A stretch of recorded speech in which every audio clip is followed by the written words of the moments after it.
Hello my dear students, welcome back to one more class. आज की इस class में हम स्टडी करने वाले हैं एसिड्स, बेसिस एंड सॉल्ट्स का वन शॉट। स्टूडेंट्स, ये चैप्टर हमारा सेकंड चैप्टर है क्लास 10th का, और जैसे कि आपके एग्जाम्स आने वाले हैं, अगर आप ये सभी चैप्टर्स अच्छे से प्रिपेयर करते हैं तो आपके लिए काफी बेनिफिशियल रहेगा। तो ये जो वीडियो मैं बनाने वाली हूँ, ये वन शॉट वीडियो। तो चलिए बिना टाइम वेस्ट करे अपनी क्लास स्टार्ट करते हैं। तो सबसे पहले हम देखेंगे कि एसिड्स और बेसिस क्या होते हैं। तो हम बेसिक से शुरू करेंगे और लगभग पूरा ही चैप्टर कवर करेंगे इसमें। देखो, तो ये क्या होता है, एसिड्स जो होते हैं, एसिड्स सभी जो है ये सारिन टेस्ट होते हैं। सारिन टेस्ट मतलब क्या हुआ कि वो खट्टे लगते हैं, एसिड्स जो भी रहते हैं वो।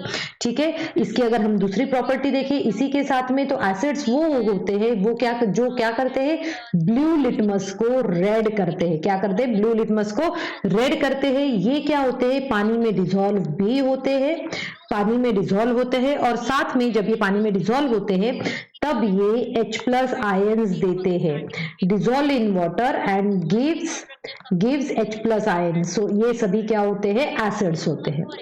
अब हम देखते हैं इसी का सेकेंड पॉइंट। अब एग्जाम्पल आप कह सकते हो, तो एसिड्स जो होते हैं, कुछ एसिड्स जो है हम उनको मिनरल एसिड्स कहते हैं। मिनरल एसिड, वो मिनरल एसिड्स, और मिनरल एसिड्स की कैटेगरी में कौन कौन आता है, सल्फ्यूरिक एसिड जिसका फॉर्मूला होता है H2SO4, HCl आता है, HNO3 आता है, और भी आते हैं, तो मैंने यहाँ पे कुछ ही लिखे हैं। उसके बाद में दूसरा होता है हमारा ऑर्गेनिक एसिड्स। ऑर्गेनिक एसिड्स वो सभी एसिड्स होते हैं जिनको हम खा सकते हैं, जैसे कि हम कह सकते हैं सिट्रिक एसिड हुआ जो लेमन में होता है, मैलिक एसिड जो एप्पल में होता है, टार्टारिक एसिड जो टैमेरिंड मतलब इमली में होता है, तो ये सभी एसिड। और उसके बाद में जो टमाटोज में होता है वो होता है ऑक्सैलिक एसिड। ये सभी एसिड्स को क्या कहते हैं, हम ऑर्गेनिक एसिड्स कहते हैं। और हम बता दें कि एसिड्स जो है, हम इस एसिड्स को स्ट्रॉन्ग एसिड और वीक एसिड के कैटेगरी में भी कह सकते हैं। अब स्ट्रॉन्ग एसिड वो कौन से एसिड होते हैं, जो लगभग सभी मतलब almost completely dissociated into completely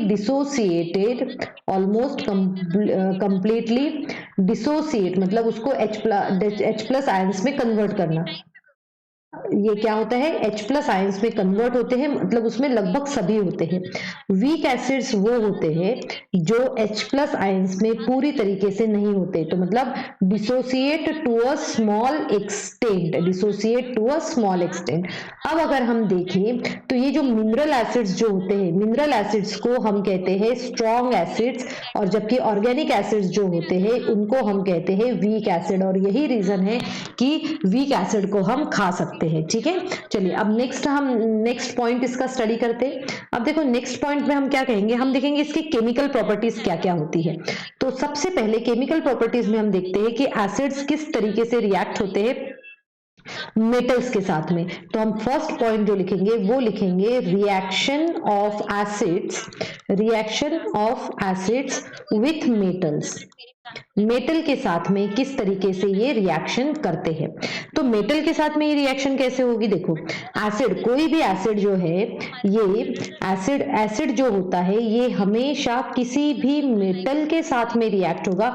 metals and non metals में भी ये कॉन्सेप्ट आपका हेल्पफुल रहेगा। मेटल्स के साथ में रिएक्ट होगा तो वो पर्टिकुलर क्या बनाता है, एक मेटल सॉल्ट बनाता है, और साथ में ही हाइड्रोजन गैस को रिलीज करता है।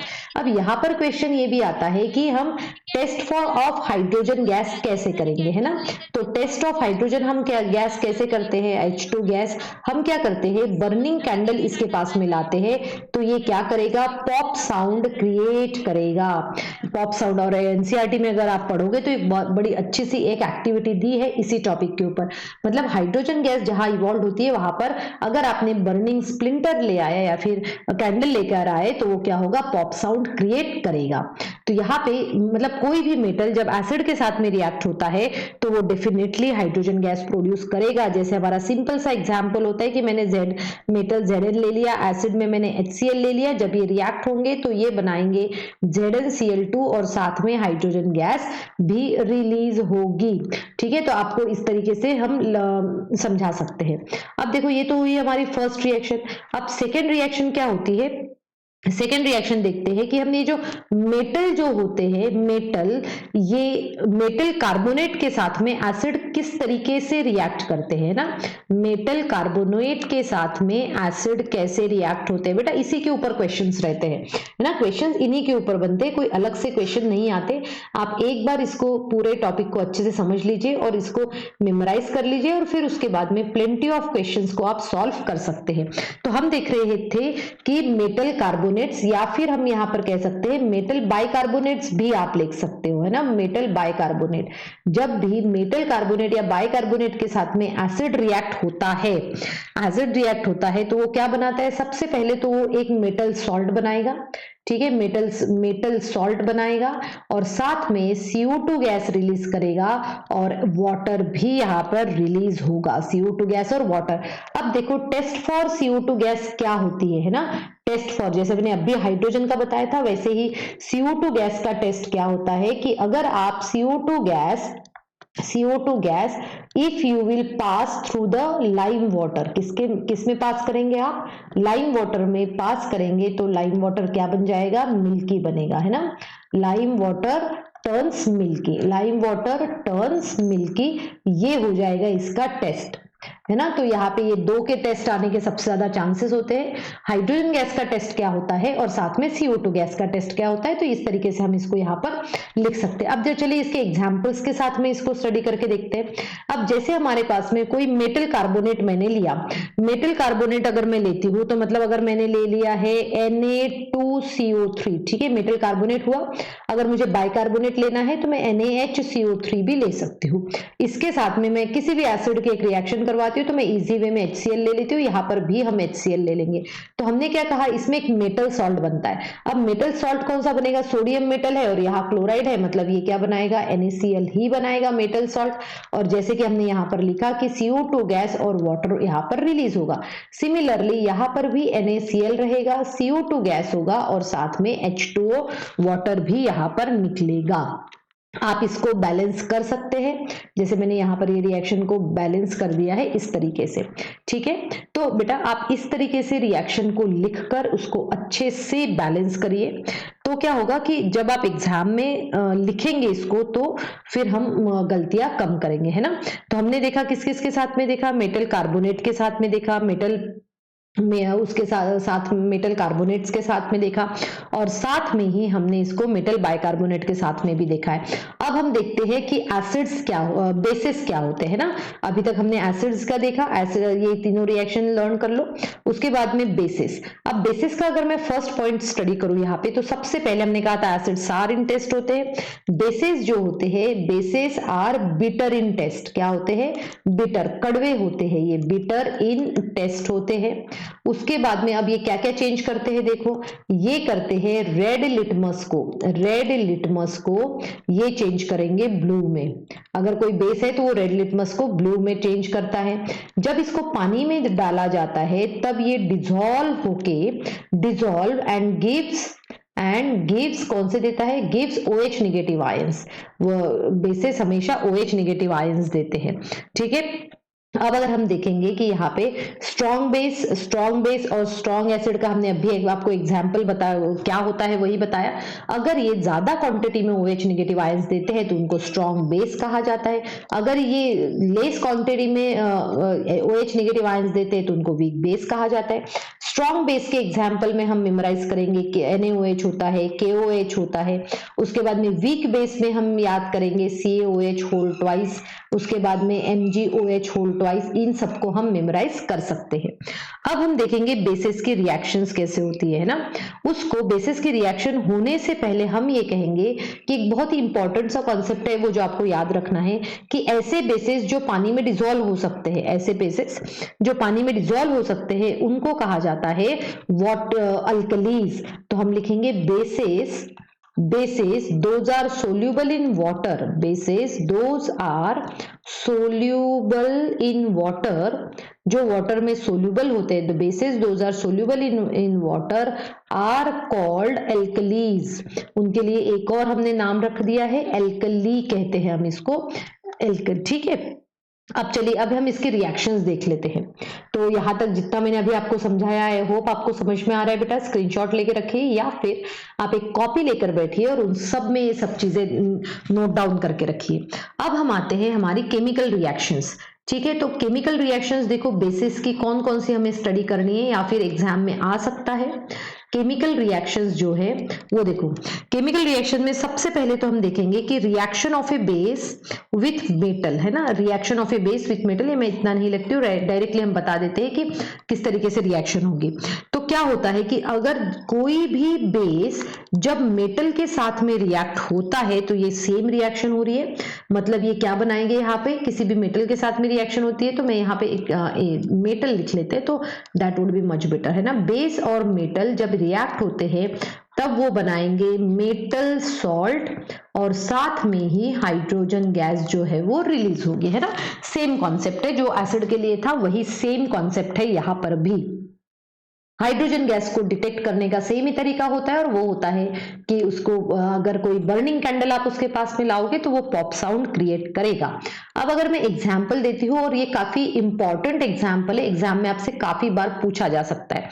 तो हम क्या कर रहे हैं, हम यहाँ पर एक बेस ले रहे हैं NaOH, उसके साथ में मेटल की रिएक्शन करवा रहे हैं दैट इज जिंक, और हमें जो यहाँ पे मिलेगा मेटल सॉल्ट जो मिलेगा वो होगा Na2ZnO2। ठीक है, ये मेटल सॉल्ट मिलेगा जिसको हम सोडियम जिंकेट भी कहते हैं। सोडियम जिंकेट, ये बेटा इंपॉर्टेंट है, इसको मेमोराइज करके रख लीजिए। सोडियम जिंकेट और हाइड्रोजन गैस इवॉल्व होगी। ठीक है, अब देखो, अब हम देखते हैं इसका सेकेंड। अब सेकेंड में हमें क्या है कि बेसेस जो है, bases do not react with, हम कहेंगे bases do not react with, bases do not react with sodium carbonate और हाइड्रोजन कार्बोनेट। सोडियम कार्बोनेट या फिर हाइड्रोजन कार्बोनेट से वो रिएक्ट नहीं करते हैं। ठीक है, अब अगर ये रिएक्ट नहीं करते तो फिर ये रिएक्शन कौन सी करते हैं। तो क्या होता है कि जनरली यहां तक तो ये क्लियर हो गया। अब देखो आगे का, देखो अभी अब क्या होता है कि कुछ और रिएक्शंस अभी हम देखेंगे। एसिड्स और बेसिस, एसिड्स और बेसिस एक दूसरे के साथ में रिएक्ट होते हैं और बनाते हैं सॉल्ट और वाटर। ठीक है, तो एसिड्स और बेसिस मतलब कैसे, जैसे मान के चलो हमने एसिड लेना है तो मैंने एसिड ले लिया है, यहां से मैं एसिड ले लेती हूँ तो हमने एसिड ले लिया HCl और उसकी रिएक्शन में करवा रही हूँ NaOH के साथ में, तो सॉल्ट कौन सा बनेगा, NaCl बनेगा और वाटर यहां से निकल आएगा। और ऐसी रिएक्शंस को हम कहते हैं न्यूट्रलाइजेशन रिएक्शन। कौन सी रिएक्शन होती है ये, न्यूट्रलाइजेशन रिएक्शन। और न्यूट्रलाइजेशन रिएक्शन एक्सोथर्मिक भी होती है। न्यूट्रलाइजेशन रिएक्शन एक्सोथर्मिक भी होती है, मतलब जिससे क्या होता है, हीट रिलीज होती है, उनको कहा जाता है एक्सोथर्मिक रिएक्शन। अब हम देखेंगे कि अगर कोई मेटल ऑक्साइड है, तो बेटा ये थोड़ा सा कॉन्सेप्ट याद रखिएगा आप, ये आपने इसके पहले पढ़ चुके हैं बट फिर भी होना चाहिए। किसी भी मेटल का ऑक्साइड जो होता है, मेटल ऑक्साइड, ये हमेशा, या फिर नॉन मेटल ऑक्साइड, है ना, मेटल ऑक्साइड या नॉन मेटल ऑक्साइड जो होता है, इनका नेचर क्या होता है वो आपको पता होना चाहिए। मेटल ऑक्साइड हमेशा बेस की तरह वर्क करता है, नॉन मेटल ऑक्साइड एसिड की तरह करता है। फॉर एग्जाम्पल अगर मैं देखूं तो नॉन मेटल का ऑक्साइड मतलब कौन सा, CO2, तो वो क्या करेगा, वो बन जाएगा आपके एसिड की तरह वर्क करेगा। बेस का अगर मैं लेती हूं तो कौन सा ले सकता है, CaO या फिर आप MgO ले सकते हो। ठीक है, तो ये सभी आपको यहाँ पर लिख सकते हैं। तो जब भी अगर कोई रिएक्शन होगी, जैसे फॉर एग्जाम्पल देखो, समझ के लिखो, इसको समझ के करोगे तो ज्यादा सही रहेगा ये। अब आपने कोई मेटल ऑक्साइड लिया है, उसके साथ में किसी एसिड की रिएक्शन करवा रहे हो, तो ये ऑलरेडी बेस की तरह करता है, ये एसिड, तो मतलब क्या बनेगा, यहाँ पे मेटल सॉल्ट बनेगा और साथ में ही वाटर बन जाएगा। सिमिलरली नॉन मेटल के साथ भी यही रिएक्शन होगी। ठीक है, नॉन मेटल के साथ में भी यही रिएक्शन होगी। अब देखो, जब हम ये इतना, अब यहाँ पर तो हमने पूरा एसिड बेसिस और वो सब समझ लिया है। अब हम समझेंगे एक बहुत ही जरूरी कॉन्सेप्ट है जिसे हम कहते हैं pH। अब वो pH कॉन्सेप्ट क्या कहता है, देखो और पीएच का हमारे इसमें भी काफ़ी यूज़फुल होता है, हमारे एग्जाम में भी ये टॉपिक जो है वो आएगा ही आएगा, तो इसको अच्छे से समझ लो, है ना। पीएच क्या होता है या फिर पीएच का एवरीडे लाइफ में हमारे पास में क्या क्या यूटिलाइज होता है। सबसे पहले तो देखो पीएच जो है, हम जब भी हम एसिडिटी से सफर करते हैं, है ना, एसिडिटी मतलब स्टमक में HCl की क्वांटिटी जब बढ़ जाती है तब हम उसके लिए एंटा एसिड्स यूज करते हैं, है ना, एंटा एसिड्स यूज करते हैं। और कौन सा एंटा एसिड्स यूज कर सकते हैं, हम बेकिंग सोडा यूज कर सकते हैं एज ए एंटा एसिड, हम बेकिंग सोडा यूज कर सकते हैं, या फिर मिल्क ऑफ मैग्नीशिया, है ना, मिल्क ऑफ मैग्नीशिया भी यूज करते हैं, जिसका फॉर्मूला होता है MgOH होल ट्वाइस। ठीक है, तो ये फर्स्ट एवरीडे लाइफ में इसका यूटिलाइजेशन हुआ। सेकंड अगर बताया जाए तो हम टूथ डिके, जब भी क्या होता है टूथ डिके, और टूथ डिके कब होता है, अगर हमारे माउथ का पीएच जो है अगर 5.5 से बिलो हो गया है ना, 5.5 से बिलो हो गया तो हमें टूथ डिके होता है। और ऐसे सिचुएशन में फिर हम टूथपेस्ट यूज करते हैं ताकि वो उसको न्यूट्रलाइज कर सके। उसी के बाद में हमें उसका भी पता होना चाहिए कि एसिडिक रेन का, है ना, एसिड रेन भी हो सकती है ना, एसिड रेन होती है जब रेन वाटर का पीएच जो है ना, जो जब रेन वाटर का पीएच 5.6 से नीचे गिर जाता है तब उसे कहा जाता है एसिड रेन। एक और हम कॉन्सेप्ट देखते हैं, सॉइल का भी पीएच मेंटेन करके रखना जरूरी होता है ना, सॉइल का पीएच मेंटेन करके रखना जरूरी होता है। अगर मेंटेन करके नहीं रखते हैं तो फिर क्या होगा, वहां पर हम कहेंगे कि वहां पर हमें अगर मेंटेन नहीं किया तो जो क्रॉप की फर्टिलिटी रहेगी, जो ग्रोथ रहेगी, उसको प्रॉपर तरीके से नहीं हो पाएगा। सेम इसी चैप्टर में अभी हम कुछ ऐसे टॉपिक्स पढ़ने वाले हैं जो एग्जाम में आते हैं। स्टूडेंट्स को ये सभी टॉपिक्स थोड़े से ज्यादा डिफिकल्ट लगते हैं। अब कौन कौन से टॉपिक है वो ध्यान से देखो, समझो और इसको नोट डाउन करके रखो। और वो है हमारे सम इंपॉर्टेंट केमिकल सॉल्ट्स, है ना। अब ये जो सॉल्ट्स जो दिए हैं उनके बारे में हम बात करते हैं। अब देखो सबसे पहला हम सॉल्ट कौन सा लेने वाले हैं, हम जो सबसे पहला सॉल्ट लेंगे वो होता है हमारा NaCl। अब देखो इन सभी सॉल्ट्स का आप नाम याद रखेंगे और कॉमन नेम याद रखेंगे। जैसे कि इसका नाम होता है सोडियम क्लोराइड, सोडियम क्लोराइड, और ये जो है कॉमन नेम हम इसको सिंपल टेबल सॉल्ट कहते हैं।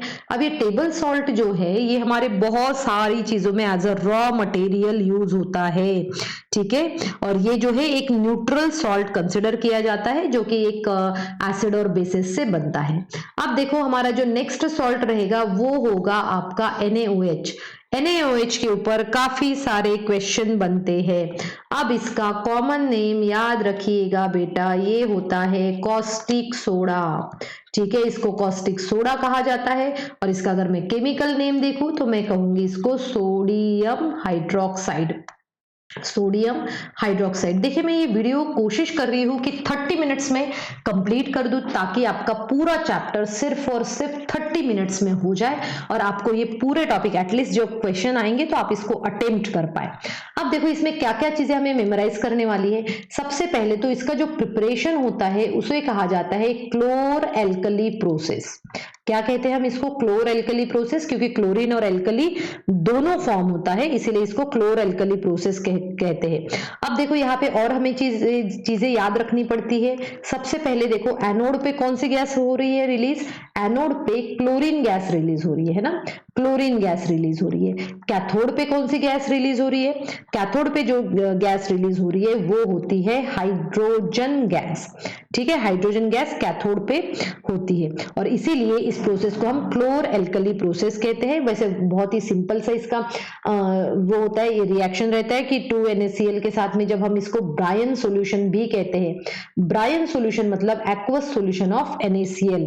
नमक को पानी में मिला दोगे तो उसको ब्रायन सॉल्यूशन कहा जाता है। तो यहाँ पे हमें NaOH मिलता है और साथ में Cl2 गैस और H2 गैस भी मिलती है। तो ये NaOH है इसीलिए इसको अल्कली कहा जाता है, क्लोरीन है इसीलिए इसको क्लोर कहा जाता है, ठीक है। तो ये हुआ आपका first salt that is NaOH।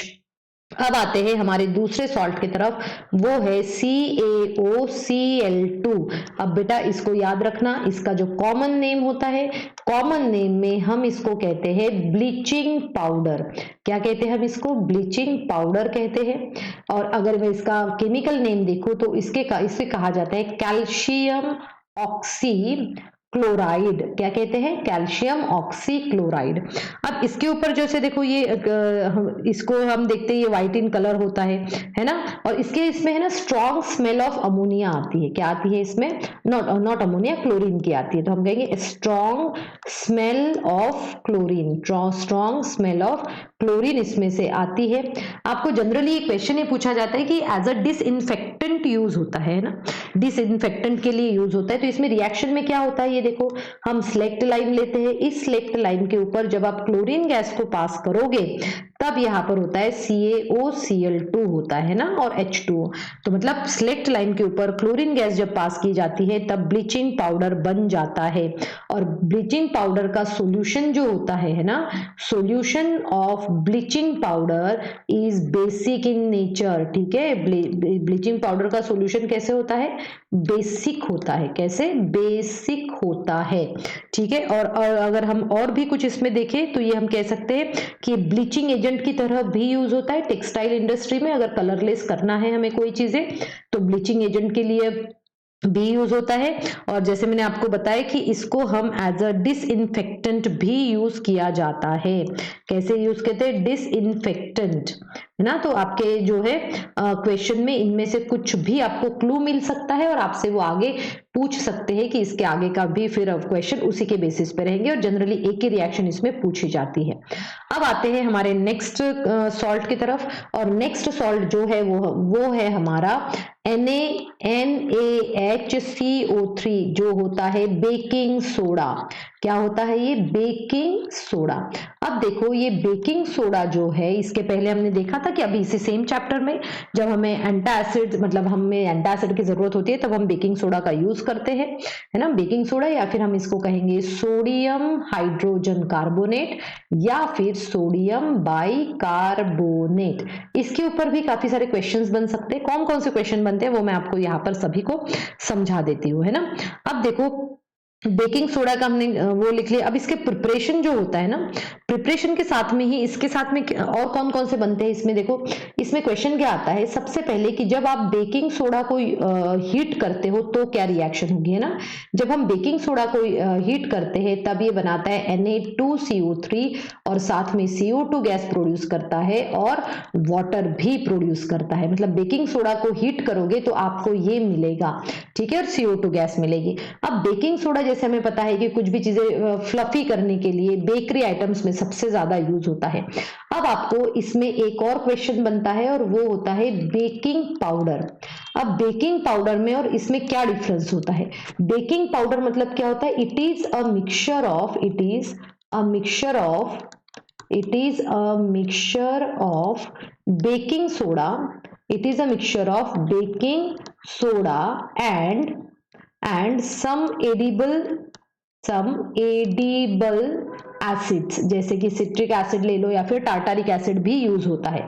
अब हम क्वेश्चन ये आते हैं कि हम ऐड क्यों करते हैं। अब देखो Na2CO3 जो है ये बिटर इन टेस्ट होता है। अगर आपने बेकिंग सोडा यूज कर लिया तो आपका केक जो है वो हल्का सा कड़वा लगेगा, बट यहाँ पर जो है अगर आप बेकिंग पाउडर यूज करते हो तो केक कड़वा नहीं होगा, क्योंकि जो भी बेस तैयार होगा ये एडिबल एसिड्स जो है उसको क्या करेगा, उसमें से वो उसको न्यूट्रलाइज कर देगा और उसका जो टेस्ट जो है वो कड़वा नहीं रहेगा।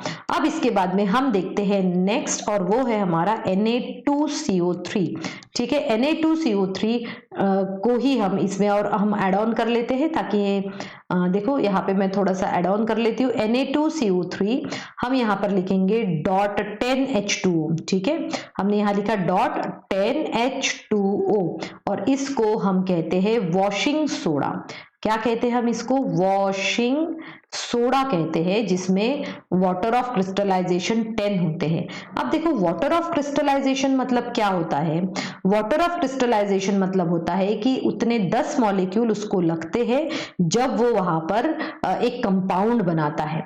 तो वाटर ऑफ क्रिस्टलाइजेशन का कॉन्सेप्ट आपको पढ़ के रखना है कि ये क्या होता है, इनका कलर भी आपको पता होना चाहिए।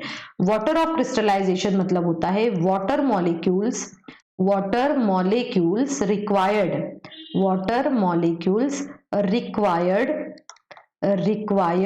to crystallize a molecule, to crystallize a molecule। जैसे कि इसके पहले भी हमने फर्स्ट चैप्टर में भी देखा था। हम एक देखते हैं FeSO4.7H2 जिसका ग्रीन कलर होता है और उसको हम क्या कहते हैं? ग्रीन विट्रियोल कहते हैं। ठीक है, फिर उसके बाद में कॉपर सल्फेट आता है CuSO4.5H2O, इसका कलर ब्लू रहता है, इसीलिए इसको ब्लू विट्रियोल भी कहा जाता है। ठीक है, तो इनके कलर के ऊपर क्वेश्चन बन सकते हैं ना, एग्जाम में आपको एक्स और वाई के फॉर्म में देंगे तो इसमें कलर के ऊपर क्वेश्चन बन सकते हैं। अब हम पहुंच गए हैं इस चैप्टर के लास्ट टॉपिक पे और वो है हमारा POP, जिसको हम कहते हैं प्लास्टर ऑफ पेरिस। क्या कहते हैं हम इसको? प्लास्टर ऑफ पेरिस, जिसका फॉर्मूला जो है ना, इसका फॉर्मूला मैंने पहले नहीं लिखा है, तो अब देखो इसका फॉर्मूला क्या होगा? CaSO4। बेटा इसको Cu और Ca में कंफ्यूज नहीं होना है बिल्कुल, इसका नाम होता है हाफ H2O, मतलब इसमें हाफ H2O हम लेते हैं। अब यहाँ पर क्वेश्चंस कौन कौन से बनते हैं? देखो क्वेश्चंस कौन कौन से बन रहे हैं। सबसे पहले तो ये बनता कैसे है, तो CaSO4 को .2H2O, मतलब ये है जिप्सम, है ना, जिप्सम। अब ये जिप्सम जो है, जिप्सम को जब हीट किया जाता है तब बनता है हमारे पास में प्लास्टर ऑफ पेरिस, और वाटर मॉलिक्यूल जो है, एक्स्ट्रा वाटर मॉलिक्यूल, वो यहाँ से रिमूव हो जाते हैं। ठीक है, अब देखो, अब आपसे ये भी क्वेश्चन पूछा जाता है, एक तो ये होगा इसका प्रिपरेशन, क्या हो गया है ये प्रिपरेशन।